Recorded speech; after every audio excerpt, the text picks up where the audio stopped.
Hello everybody, I'm YogiJer and this is YogiJer Sangha. And today we're going to cover the fifth of the five powers of Buddha, which is universal love. And universal love is the essence of Buddhahood. So let's get right to that.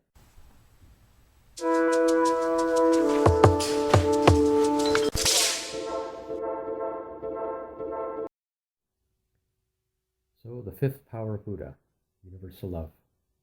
Now, if you've been following along, you'll know now that you have to go through the first four powers of Buddha before you can actually accomplish the fifth, which is universal love. And if you'd like to review some of the previous videos of it, I put a link to the playlist down in the description below, so feel free to have a look at those. Now, the objective of the fifth power of Buddha is to make contact with the universe and develop love for all things and all beings.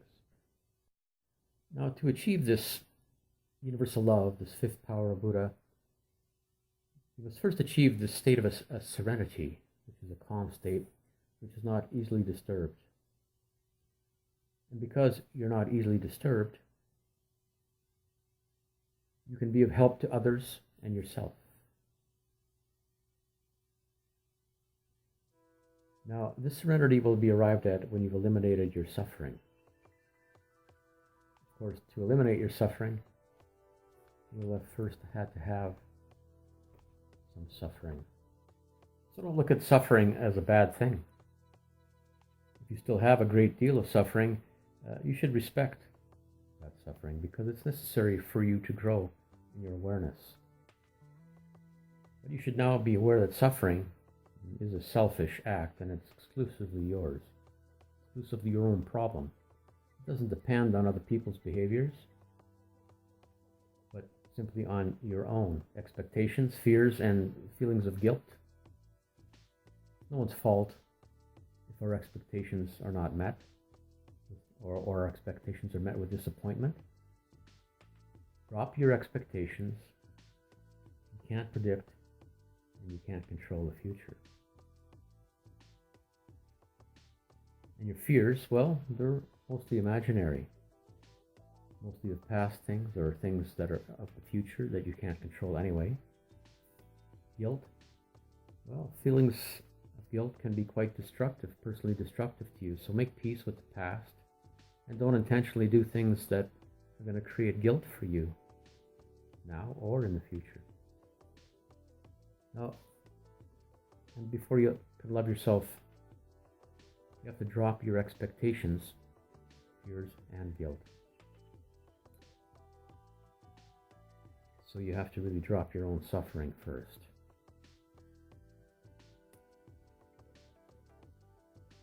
For universal love, you have to have compassion. And you first must have compassion for yourself. Having compassion for yourself is required for you to love yourself. And until you have compassion for yourself, you'll never love yourself. And if you don't love yourself, how can you love anything else? Universal love. In universal love, there is compassion and devotion to the happiness of all things. And it demands nothing in return. So the journey towards universal love begins with you, begins with yourself. So the word compassion actually is made of two parts, come and passion. Come is a prefix which means together or to be with. And passion actually comes from the Latin word compassionem, which literally means suffering or enduring.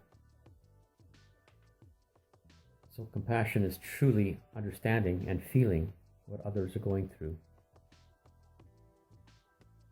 The compassion you feel for someone else is the compassion you feel for yourself.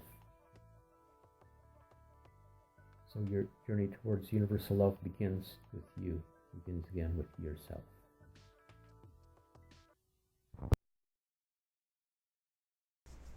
Compassion is love.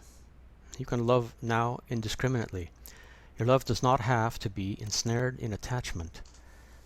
The usual love between family and friends depends on the concept of I and mine. This imprisons our love and limits our love to only a few.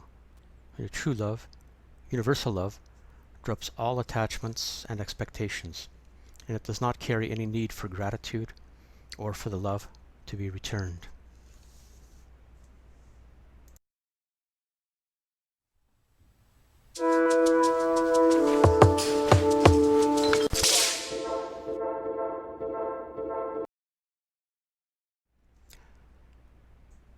So our next videos will segue to transition into the martial arts and how it can be a vehicle for health, confidence, self-defense, and spiritual growth.